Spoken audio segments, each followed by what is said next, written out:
Welcome to Machine Minds, where technology and humanity meet. I'm your host, Greg Terrusian, founder of Samson Rose, a recruiting and search business focused on the robotics and AI industries. The Machine Minds show is where we dive deep into the intricate world of robotics and artificial intelligence. As a staffing industry leader with a passion for the frontiers of technology, I'm pleased to be bringing you intimate conversations with the founders, investors, and trailblazers who are at the heart of the AI and robotics revolution.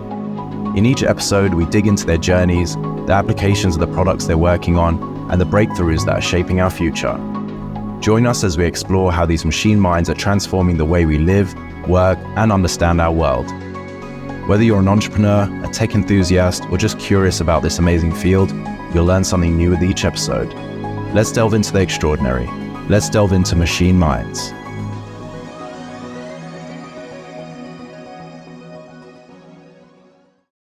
Hello and welcome to Machine Minds. I'm your host, Greg Terrusian, founder of Samson Rose, your robotics talent search partner. And on today's episode, I'm joined by Matt Moore, co-founder of Sous Chef Studios, the company making a revolutionary tabletop kitchen appliance to enable you to make food from scratch in an automated way.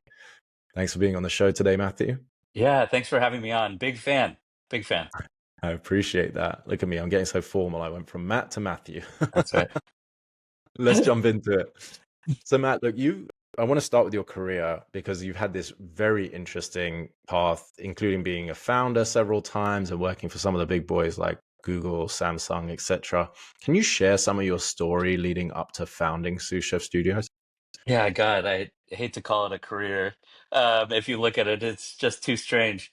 It, I think what was really foundational for me was in high school, growing up in Palo Alto, it being started 1995, 96, 97. Um, started my first tech company. It's called Pogo Linux. You can still go look it up. They're still doing great. Really? Uh, yeah. But we were building Linux computers for everyday mere mortals in my parents' garage, as one does. And you know, that's when I caught the bug, really. Um, but that wasn't, building Linux computers, being a huge Mac fan, like not really my thing. And so decided to go to UC San Diego, degree in computer science, and then went to Google afterwards. This was right after the IPO. Learned all about timing and how important that is. Um, but these were the days, '05, '07, when you could really jump around and work on all sorts of different projects. So I got to work on, search, AdSense, AdWords, which is how we made our money, but all the way through to like Google Checkout and some of the new projects and like Yeah. getting maps on plane seats. And that was kind of a new thing. Um, and, you know, after that, decided that I wanted to go back to starting a company. And how I'd like to think about it, to make a long story medium, is kind of had this cycle of starting a company, getting it acquired, starting another company, getting acquired, being the acquirer. And so I guess in sort of leading up to ultimately what I'm doing now, in 2014 had just gotten a company acqui-hired and was thinking about, well, what do I really want to do? It was kind of a painful startup story. Like, couldn't find a product to really, that would take off, and co-founder like not seeing eye to eye, and it was just really tiring. And so I thought, well, it took way longer than I ever thought it was going to take. Yeah. And so I was trying to think, what do I want to work on that, you know, has kind of like a 10-year arc, and banging my head against it. And I thought about it all the wrong way. I was thinking about, what technology do I want to work on that has a 10-year arc? Um, you should really focus on a customer problem you want to focus on. Uh, Regardless, computer vision, very cool thing in like Yeah. 2015, especially coming out of that 2016, 2017 with AlexNet, and some of the big gains that were happening with neural networks. And so I was like, okay, great. Computer vision, what problems do I want to solve with computer vision? And it was like Amazon Go, the store where you grab and go is kind of thing. I'm like, is that really 10 times better for me as a consumer. You still need people in the Yeah. store to like put stuff on the shelves. Just things weren't adding up to me. And like there's these checkout systems you can bring your tray. I could not think of what I wanted to do in computer vision, but a robot, wow, that would be really cool. Yeah. Um, if I could have a robot in my home. Now I just, you know, I had gotten married, didn't have kids yet, and so I was like, definitely lack of imagination. We barely spent any time at home. What do I run robots do? I guess cleaning my toilets and like once a week that I do my laundry is like the worst part of my life at home, which is kind of limited in all the things you could be doing at home if you had kids, Yeah. for example. And so eh, I was kind of off in the wilderness, never really got anything going. Um, and so went off actually on a journey to synthetic data for robotics. I kind of alluded to earlier that when we were having a conversation before that, you know, the robotics industry, which needs synthetic data, hadn't been well funded. And Yeah. so that there weren't a lot of customers at the time. It's doing great now, but that company, it's called Synthesis AI. Encourage you to check it out if you care about synthetic data for computer vision. Um, but yeah, I guess this is now long story long. Um, that's all to say that you know, I ended up really wanting to do robotics, computer vision, not knowing what customer problem I wanted to solve. Awesome. Yeah. Yeah, I think that's I don't want to say a safe bet because it's still not easy or anything, but it's a very useful product because it can touch so many different other products that are going to incorporate it and build on top of it. yeah, Um, okay, cool. And so I'm curious, what is it about being an entrepreneur that actually appeals to you compared to working at large tech companies? Because like you said, you have that journey of starting something, you get acquired yeah, or hired, and then you work for them for a bit, and then yeah, yeah, you go off and do it all again. yeah, yeah. It's certainly a more painful route to be an entrepreneur. I was just reading. There was a interview of Jeff Bezos. He said the hardest thing he's ever done is raise his first $1 million. Yeah, And I'm feeling that now, and I live it every time again, and I'm crazy to keep doing it. But I think when you're this is all about for me creating a product to solve problems. That's what drives me to wake up in the morning. And what I've found is that there are so many distractions from doing that at a big company. You think, wow, having all these resources, all these people, and being able to, you know, actually invent something is and get it to people is way easier.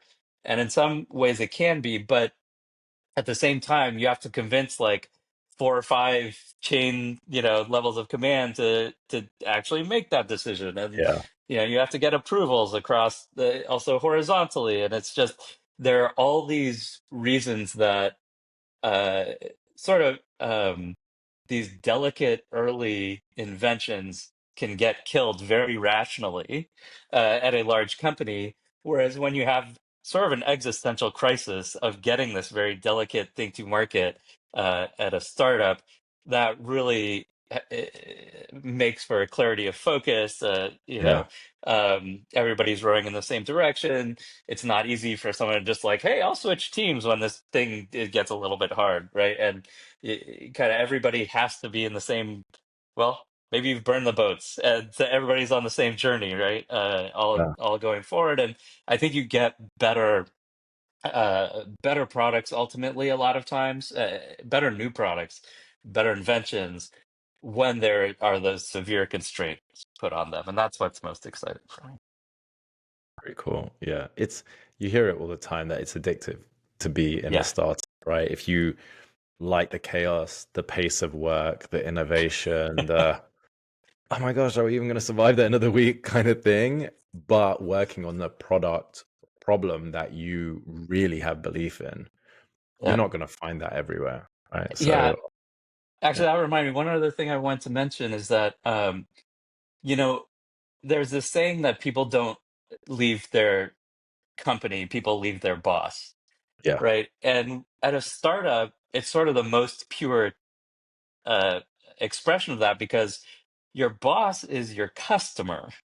And Mm, that's what I actually, one of my big misunderstandings was early in my entrepreneurial career, I guess, was that I always thought your boss was going to be like your board or your investors or something like that. Well, especially at the earliest phases, they're investing in you not because they understand your product or your customer needs more than you. They're investing to go figure that out. So yeah, you kind of, yeah, you are, okay, I won't use that word. You are beholden to your customers' needs, yeah, and customers' pains. And part of the problem with some of the early robotics projects I was doing, especially for like toilet cleaning, was the best customer who had the biggest pain for toilet cleaning were going to be janitorial services companies. And like, if that's my boss, that's not what makes me get up in the morning. They're totally mm, needed. Um, I would hate to go to an airport that never bought that. Like, they're so necessary for our society, but that's just not what makes me get out of bed in the morning is to like go and solve their problems. And so, yeah, that is what is exciting is that it's the purest form of boss being your customer. that yeah. When you started this train of thought, that wasn't where I thought you were going to go with it, and I love what you said because it's so true. And I think being not only being in a startup, but being an entrepreneur, right? Yeah, It's your customer is your boss, um, and being passionate about that product, the yeah, problem that the industry, whatever you're serving, is crucial. And then that's going to trickle down to the people you hire. And like you said, everyone having that camaraderie, all working together for this hard thing yeah, in the most ideal situations a lot of the times is going to be telling. yeah, Um, well, that brings us on to Sous Chef Studio. So let's talk about this current product, this project, this customer, because yeah. we've spoken offline and in person about this, and it's very exciting. Thanks. Um, Yeah, yeah. So look, give us first an overview about Sous Chef Studio, and then what motivated you to create this kind of appliance focusing on initially, at least, automating noodles and pasta making. yeah. All right. So, well, the overview is very simple. Let's help families get scratch-made meals on the table for Sunday through Thursday. And that's because Friday and Saturday, out having fun, maybe not eating at home. That's Kids' great. birthdays, all of that stuff. Exactly. Yeah. A lot of pizza, a lot of cake. Yeah. Um, uh, but, and I'll get to the why. It turns out that like Sunday through Thursday, if you have kids, are extremely hard for a variety of reasons to have what I would call healthy food, especially for two working parents. Um, and I think I might as well just tell you why now. In 2019, still looking for what to do with robots and working on synthetic data um, right before COVID, have my first kid. And at 5 months, for those who don't have kids, you're supposed to start giving them peanuts, tree nuts, etc. And my wife and I just give a little spoon of peanut butter. None of us are, neither of us think anything of it. And boom, within minutes, like mouth starting to puff up, turning Boom. purple from head to toe, Oh calling my the God. ambulance ride like to the ER. Only one of us can be in the ambulance because it's COVID. Only one of us can go in the hospital because it's COVID. So I'm like, I can laugh about it now because he's 4 now, and Yeah. that trauma is in my past. But it's this 5 month old tiny little body. Like, holy crap, you are not prepared for that when you're giving your kid a spoon of peanut butter, a tiny spoon of peanut butter, if you've never been Yeah. around food allergies. Like that, what could possibly happen never crossed my mind. Uh, so, uh, having experienced that and never wanting to experience that again, we started looking into, well, we're busy, we're working parents. What foods can we actually give him? And man, we just learned all these problems that food made in not your own house have in terms of cross-contamination because, someone takes a break and eats a bar with peanuts and then they start, they don't change their gloves or whatever. Yeah. Or there are factories, like, of course, small manufacturers of things have to share lines with other folks, and so one thing that's being made has peanuts and the other doesn't, and this is true for all the allergens. And so we started on this journey of cooking everything at home ourselves. And for two working parents who, at the time we also didn't even have a nanny. We were fortunate, before COVID to have a nanny, but like weren't sure what the rules were around that. Didn't have a nanny. Man, we were working, we were cooking everything, snacks, meals, and um, obviously there's a downside of that. Th- What we didn't appreciate was just like how good it felt to have full control over the ingredients that were going into our kids' bodies.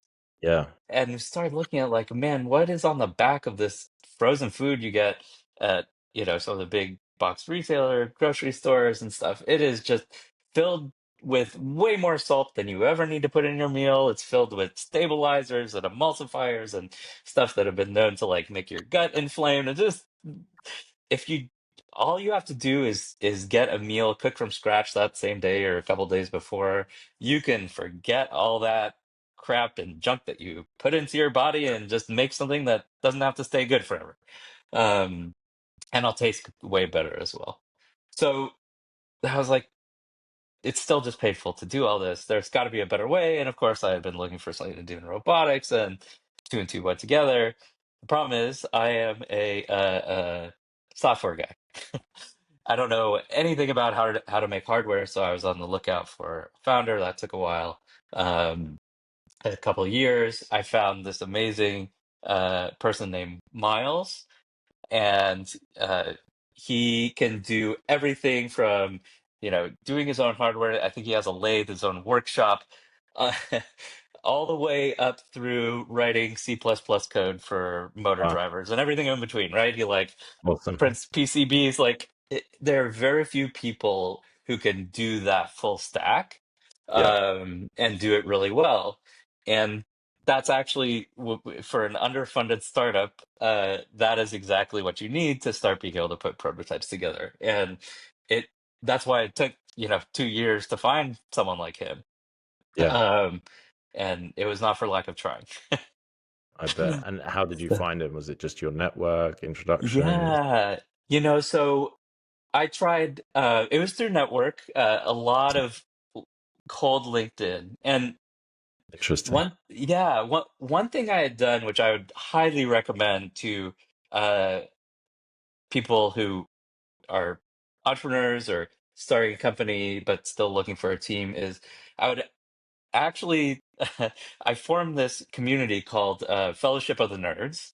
And this was back in like 2016, before I knew what I wanted to do. All I saw was that there was this need for like mechanical engineers to chat with industrial engineers, to chat with AI engineers and computer vision engineers. In most of the companies that have enough money to hire these folks, they're completely siloed out at their different groups, and there's very little, especially in the valley. Um, there's really very little cross pollination, and so I also didn't want to pay for it, but pre-COVID, we would all wanted to get together in person, and what better way to get people together than free pizza and beer? Right. And I knew some VCs, but in general, like there are I've also seen like Google be willing to sponsor these types of events. Basically, take any big corporation or any VC that would benefit from having these groups of engineers get together and knowing them, getting their list of resumes, and they'll sponsor the beer, the room, and the pizza. Yeah. Um, and so put together my initial network like that, and then sort of asking people for referrals. Nice. And finally, one person, the most helpful person, actually worked at Intrinsic Robotics, which is like a Google thing. And he was like, yeah, I, thought about starting something with this guy Miles. He was amazing. And that, one thing led to the other. So very, Very cool. very ad hoc. Yeah, but you can also relate how difficult recruiting is. It's a Sure. full-time job in itself, right? And there's so Yeah. many different avenues. Sometimes people think it's as easy as, oh, I'll just post a job and the right person will apply, or I'll send a few messages out on LinkedIn. But there's Yeah. so many different channels to go down, especially when you've got a niche that you're trying to fill. Like this was a very niche role, kind of purple Yeah. squirrel thing. So Yeah. I yeah, think the salary being zero was yeah, kind that's of a big a hard, stumbling block. Yeah. hard working with a barrier. couple working with a couple of startups at the moment that are like, yeah, we need a co-founder, CTO, and then what the salary, I'm not going to disclose and all that stuff, but it's like, I'm like, having that salary in the Bay Area is tough, and No, you're not yeah. really, and you have to look at who you're competing with, and it's kind of a small pool of people that are at a certain stage in their career where they've either had their company acquired Yeah. or done well on stock or whatever it is, have a nest egg where they can take that risk, but just dwindles the pool a little bit. Oh my gosh. Yeah. Like if you look at who is, so it all comes down to like marching forward towards getting funding, right? Because you can't build a bigger team without getting funding. And, Yeah. the people who get funding are like people who've had good exits before in the same space that Right. roughly usually, unless it's like a massive exit. Yeah. Um, or you're kind of starting from scratch and having to prove, which is the mode we're in, because I'm not a roboticist.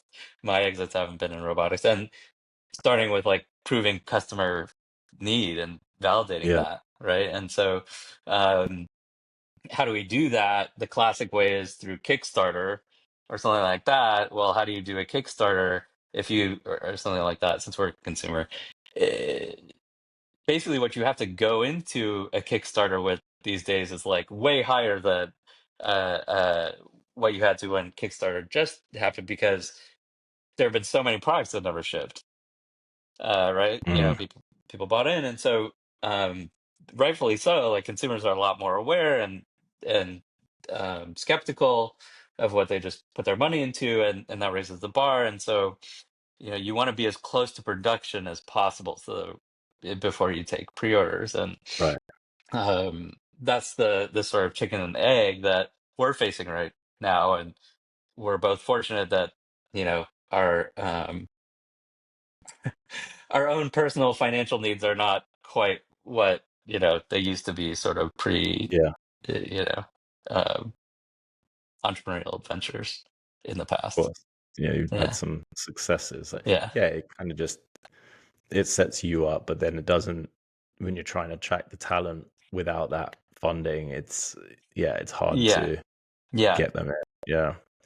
yeah. Um, Okay, let's talk a little bit more about the product in more detail because we Yes, touched on like your personal reasons, which, mind you, is very scary to go through that. I don't want to just yeah.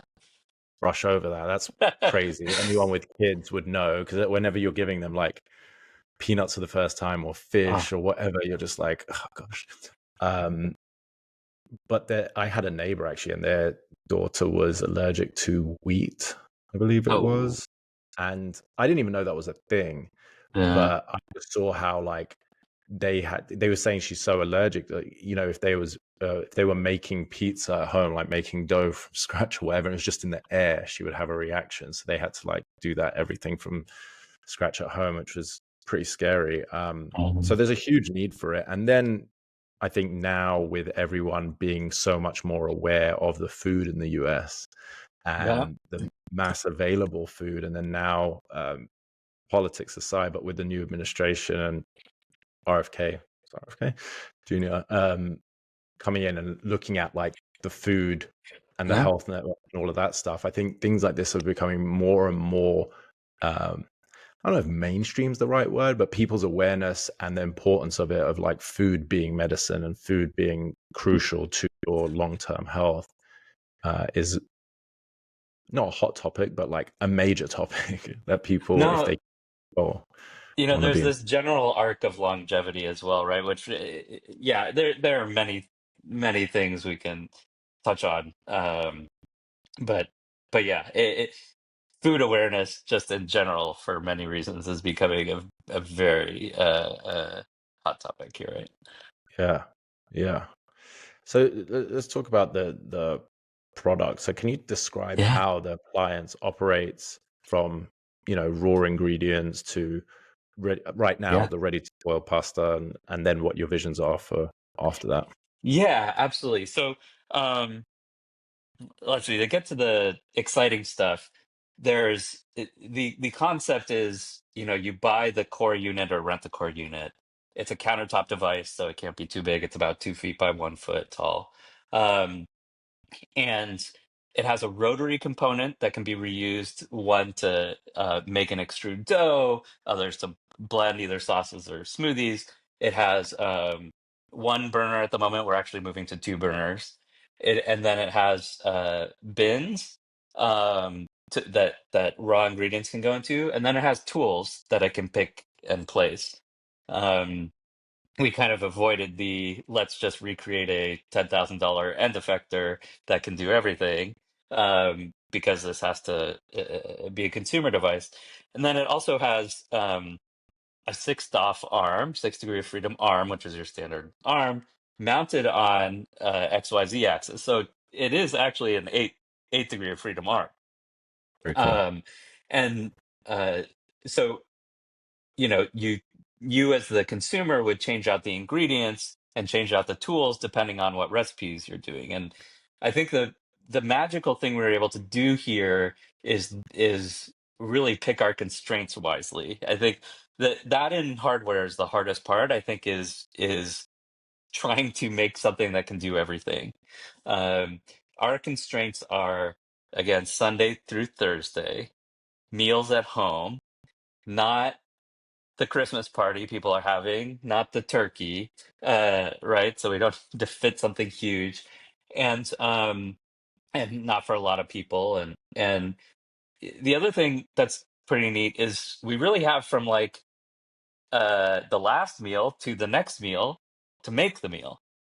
Um, because we're doing it while people don't have to tend this themselves. The real help is that you say, I want this at 6 o'clock, and you kind of tell it what recipe you had put the ingredients in for and how many portions, and it'll get that done.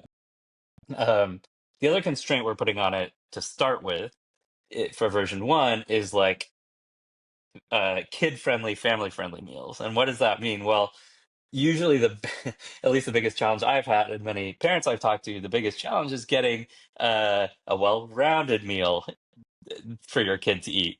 Can they eat enough protein? Can they, eat enough vegetables? They'll always eat carbs. And so, it's really having enough grains, but being able to cook the vegetables and the proteins as well and have all that ready. And guess what kids love? They love pasta, um, and a lot of them actually love curries as well. So we Yeah. can really like fully constrain to a variety of pasta dishes with different sauces and different proteins. You can imagine like your regular spaghetti and meat sauce, but also a cheese sauce like macaroni and cheese. You can also imagine like a pesto. And then on the curry side, your classic curry dishes, butter chicken and paneer, um, and just boiling rice. And we can the way you cook those are very similar. You have boiling water, you're extruding dough, and you're cooking down a sauce, and protein in the sauce. So it's when you can constrain, like magical things happen. Yeah. Yeah. I loved also what we spoke about, where because you're not reinventing this end effector, and because it's Yeah. not commercial grade, and because of the time, like this is a consumer home thing, it's, I think easy is the word to use again, Yeah. but it, Yeah. it like removes a lot of complexity there, because this isn't a Yeah. commercial unit that's running 24/7 or that's cranking stuff at like thousands of things out a day. Exactly. So if you're, one thing a lot of VCs ask me is like, oh, can't you go like B2B and like it be in restaurants or it be in warehouses? Yeah. And so I explored it a little bit. And the real problem is like any downtime, any reduction in sort of bandwidth or throughput is unacceptable. Yeah. Um, It's a business because critical it's piece business of equipment, critical. They right? could have had a human doing it. Yeah. There's no backup for that meal, right? It's not like, I can just throw something in from my freezer or order DoorDash. Like at Right. home, you have all these backups, but when you're replacing someone, or sorry, augmenting labor, you got to make up for that person. If you can't, like, they can't get that person back that they didn't hire. Um, back on the line if that Yeah. machine goes down. And they also like spray things down with high pressure in these environments and use caustic Mm. chemicals. And so the bill of materials and everything for these robotic units just start skyrocketing. Yeah. Um, and it's just not a consumer device anymore. So to me, it's Right. like, do you go for the mainframe computer or do you try to, go for the PC world? And they end up with very different uh uh yeah, just very different builds, very different needs on both the Yeah. software and the hardware side. Yeah. Yeah, for sure. Um, how do, because obviously you can accommodate pretty much whatever the person needs to make, like gluten-free, low carb, different Yeah, yeah. dietary preferences. That's where it came from. You accommodate that just by the ingredients they choose to put in there, or do you have like a recipe book? How does it work? Yeah, so my ultimate vision for this is creators creating recipes and there being um i- basically in a partnership with like a grocer or grocery delivery service, like pre-combined uh ingredient packs that haven't been cut up because you don't want to lose all the flavor and nutrition, but put into these canisters that then our robot can take. um so yes, it is choosing recipes. They're already predetermined in this recipe store. We're going to be our own creator first, so we'll create, the first 10 recipes or something. Um, and again, they'll be really focused towards families and address sort of the top 8 allergens, right? That's Um, uh, or no allergens. I do want to yeah. be clear. um, but yeah, So, then over time, it won't be a cinch to program the robot. So that's why I think there'll be these creators who have to invest some time in creating it. But we'll start building up the tools, just like, Microsoft built up Visual Studio and Xcode for Mac. We'll have to build up the tool to make it super easy to yeah, build up these recipes. Yeah. very cool. I wanted Yeah. to touch on about like the set it and forget it mentality, but I think you've done a great job of explaining that here. And just from a user standpoint, I assume I put the ingredients in, say a family of 4, I put that in, that will make that meal. And then when I want the next meal before, I just refill it with whatever ingredients I need for the next meal. That's right. So, Okay. the other thing that we've really had to figure out is that different ingredients come in different shapes and sizes. Yeah. And so there's some ingredients like ostrich eggs or quail eggs we're not going to do. But, does the egg dispenser bin look different than the carrot bin that you can pick a carrot from and start peeling it? Um, the answer is yes. And does every recipe need carrots? No. Does every recipe need eggs? No. And so there will be, until it's a bigger device, but on the countertop version, there will be some human interaction in Yeah. between each one just to save space. Of course. Of course. Yeah, Yeah. And I think some people listening to this might be like, oh, well, I already have a pasta maker. sure. Should I? Yeah, but does it do it for you? Can Yeah. you So just the program it? Yeah.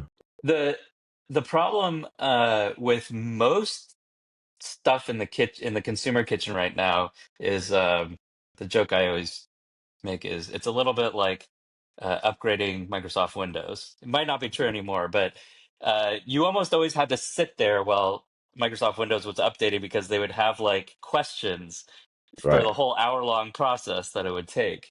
And that's not the experience we want. Yeah. That's what most things are right now. So even very advanced ones like the Thermomix, which is not as popular in the US, but they have this Thermomix super popular in Europe and Asia. You're basically the human has to tend it while different things are doing getting cooked in different places. Um, and that is not what we want. Like, you know, for consumers in the US, like Instant Pot is kind of the closest you get to setting it and forgetting it. Even then, you have to kind of like, well, if some of the things require searing, we'll take care of that for you. Like we'll put the meat in for sauce. We'll put the meat in first, sear it, then pour in the crushed tomatoes and simmer it down, right? Like you as for Instant Pot, you as the human have to take those two Do- steps in an Instant Pot, and that's what parents don't usually have time for. Yeah, not when you're chasing your kids around to Oh my God. get, yeah. You know what I didn't Uh, appreciate having before having kids is like just the process of getting the kid from whatever they're doing to the table is like yeah. is a huge amount of energy spent. Certainly for younger kids, but yeah, man. Yeah, you've got that period of when you can just put your kid wherever you want it to be and it doesn't move. It's Yeah. great. You- and you, I guess you take for granted that period because you're like, oh, I always have to pick this child up, or Yeah. Yeah. if I want to go to bed or the bath, you have to. But then when they start crawling, you're like, uh-oh, I wish it would keep still. And then, Yeah. and then after that, they've got their own mind. They're walking Uh, around.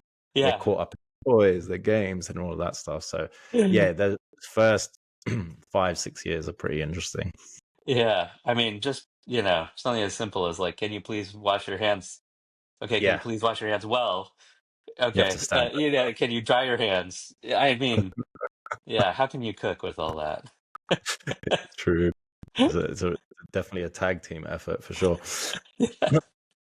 How do you address common consumer pain points like ease of cleaning Oh yeah. or user-friendly operation? Because some people, I guess our generation now is so used to tech and apps and all that stuff, but I'm sure like the older generation or even some people with new apps just can't seem to function them.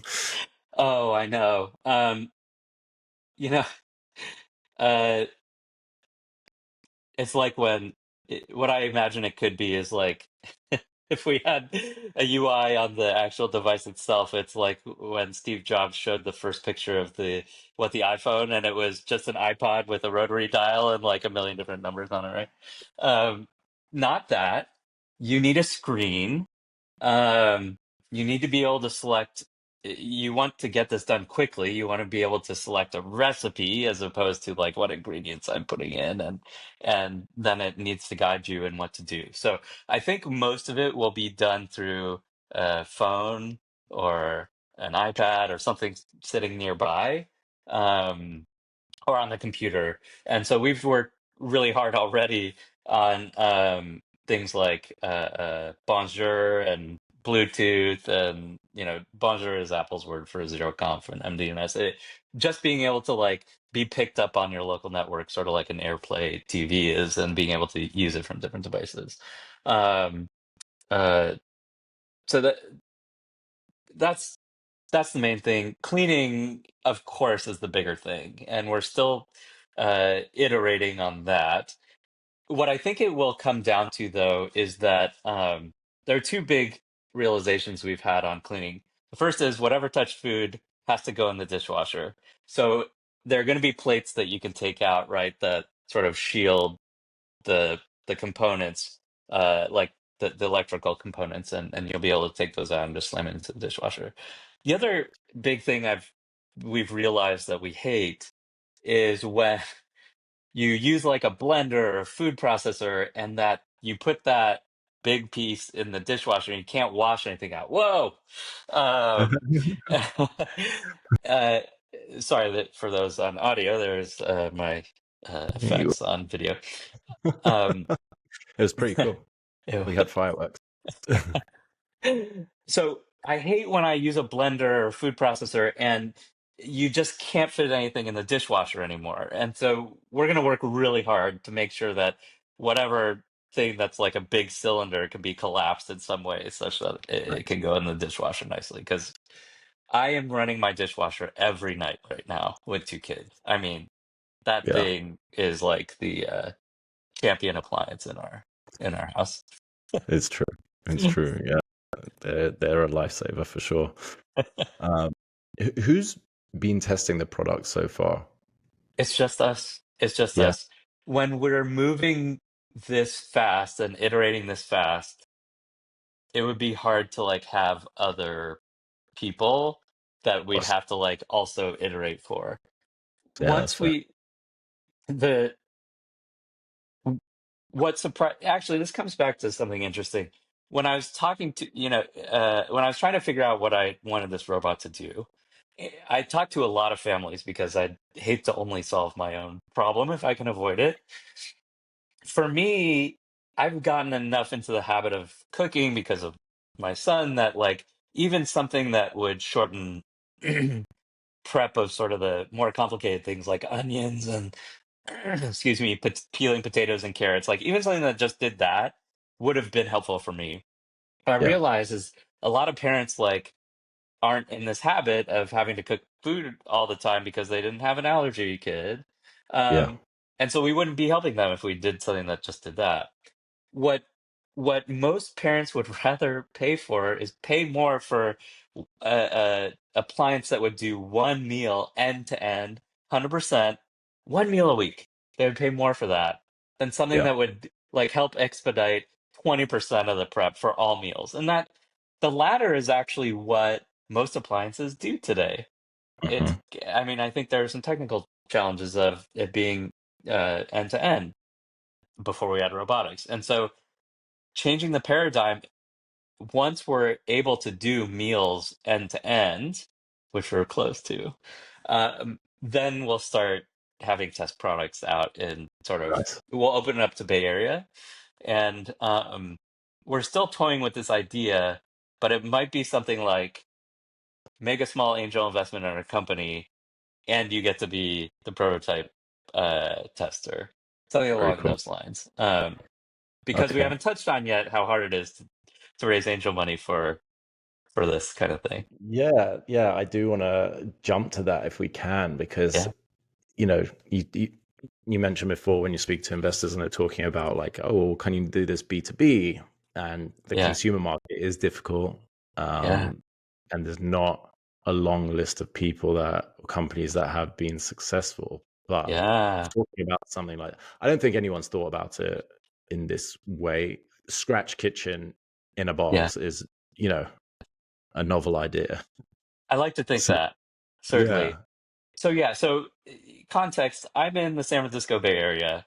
Um, and the vast majority of investments in general in the last 5 years have been going to B2B SaaS, Mhm. compounded by the fact that the vast majority of investments this last year and a half or 2 years have been going to Yeah. LLM powered Yeah. uh whatchamacallits. Um kind of kind of in a between a rock and a hard place. So we're two bad words at least. We are consumer and we're hardware.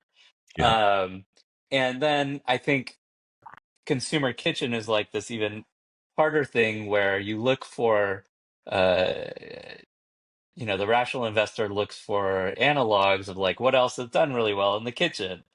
And you have to look pretty far back for things that weren't just kind of mediocre successes, right? Um, I think a lot of people maybe remember the sous vides as sort of having a moment. Um, and I mean, there's the pizza ovens, but those don't really help with autonomy at all. Yeah. They're doing great, but uh, you have to look pretty far back that for something that helps with convenience, and so and sort of cost reduction, and that did really well. And so the classics are like Nespresso's and SodaStream, right? And one of those. if I understand correctly, like wasn't even really a startup. I think Nespresso was done as part of a bigger, was done as part of Nestle, Mm. um, not as a startup, if I have my if memory serves. And so yeah, and then like before that was Instant Pot. I mean, these are things that are like decade old, Yeah, and not in the Bay Area, and so you don't have a lot of um, experience and excitement to invest in this without what I think from an entrepreneurial perspective is like a crazy amount of validation for this early stage. yeah, Um, but that's the world I live in, so I have to just bust through, right? yeah. It is a tough one. You kind of working in or trying to build something in the hardware space these last 18 months has been difficult, Yeah, especially starting from scratch, or what I don't want to say has been more difficult, but maybe equally in a different way has been post Series A trying to raise, especially if you raised when money was cheap and, yeah, yeah, yeah, earlier in this crazy financial cycle of high interest rates and stuff like that. So that's where a lot of companies have been dying. And then there's the other side where it's really hard to get off yeah, the starting line. yeah. You know what? YC in their well, their advice to entrepreneurs says a big part of the game this early is survival. Yeah. Just being around long enough to keep pushing the ball down the line. And that's what I really believe for this one, for Yeah. Sous Chef. Yeah, Yeah, for sure. I think so. It's what's the saying? People say like you can't time the market. It's your time in the market that is I really the like that. differentiator. I like that. Um, yeah, I've kind of seen it and said it a few times previously about robotics companies is definitely going to happen with AI companies and things like that. But there'll be consolidation. The VCs or the bigger companies that acquire them are going to like pick winners and consolidate, acquire, roll them all in, and then those people that have been around longest have been able to make their money Mm. stretch, have had that commercial, even if it's small commercial success, still show Yeah, the needle moving. Those are going to be like the safer bets, the ones that people are going to want to back. yeah. But what do I know? We'll see. Time's going to tell. Well, I think one of my Achilles heels in starting companies in the past that I'm trying to correct now is it not being missionary enough. I always wanted to start a business to sell a product because I thought the product was cool or, technically cool, right? And being much, maybe being the future of how things are done. And so it, really not focused on solving a problem for myself. And what would inevitably happen to me is I would kind of get bored of Yeah. that space. Because I'm a technologist at heart. I always want to be on like what's bleeding edge and stuff. And um, the best solution to a customer's problem is not always what is most technically bleeding edge. And actually, in Sous Chef, like perfect example of that, we're not using the like most advanced, new forms of gears and materials and things like that. We're using stuff that got made super affordable by the drone industry, which Mm, is not young anymore. And interesting. but and we're starting to do stuff with multimodal LLMs to on the software side, which I can happy to get into. But you know what the customers' problems really are is like having an affordable and convenient way to get their meals, and like 10% of that is a technology problem. The rest of it is, how do you get the food into the right places and stuff like that. But because I felt this need so core, I'm like, even though the honeymoon's long over, I'm still waking up like more excited every day about it, and that's what gives me confidence that like this company will still be around a long time from now. It's like it's not about the technology. Yeah. You're addressing a huge pain point, a Yeah, huge problem, even and to the it's people mine. that, yeah, it's yours. You're firsthand, you're the customer, but even to the people, like you said, that don't have a child with allergies or don't have allergies in the house, the convenience, Yeah, the awareness, food awareness, and trying to do something about. I know from having two parents in our home that work and having young kids and all the other demands, like as much as you want to yeah, do this, as much as you want to, I enjoy cooking. It's a time, energy, effort thing where there's a very long list of other stuff that I could or yeah. should be doing. And what But about when they start, the kids start going off and doing extracurricular activities? Like, when are you gonna have time between I take, shuttling them around? Right? oh man, yeah, I see Yeah. my poor neighbor. He's in and out like taxi driver. Yeah. Um, Well, look, Matt, this has been a really great conversation. I know we're almost at time. So we Yeah. might even have to schedule another one of these as you maybe get further along, and then we can talk about some of the successes and the two burners and the new recipes and the new Yeah. I would abilities. That would love be to. great. Of course. I could talk about this all day. Yeah, yeah, me too. Obviously something close to my heart as well. Yeah. Um, Before we wrap, where can people find you and find the company? Either get involved, order, follow along. Where the best Awesome. places? Yeah. souschefstudio.com. That's SOUS. Might have to find a shorter domain as well. But souschefstudio.com. Would love if you signed up on the emailing list. And, we'll be within a few months, fingers crossed, we'll be putting out some pre-order materials because we'll have units that can actually make things end to end, a real meal. Okay. Well, look, we'll link these in the show notes. But thank you Great. again. Really appreciate you taking the Yeah. time, and I look forward to keeping in touch. Such a pleasure. And again, love the show. Thanks, Matt. Appreciate Uh-huh. that. Bye bye.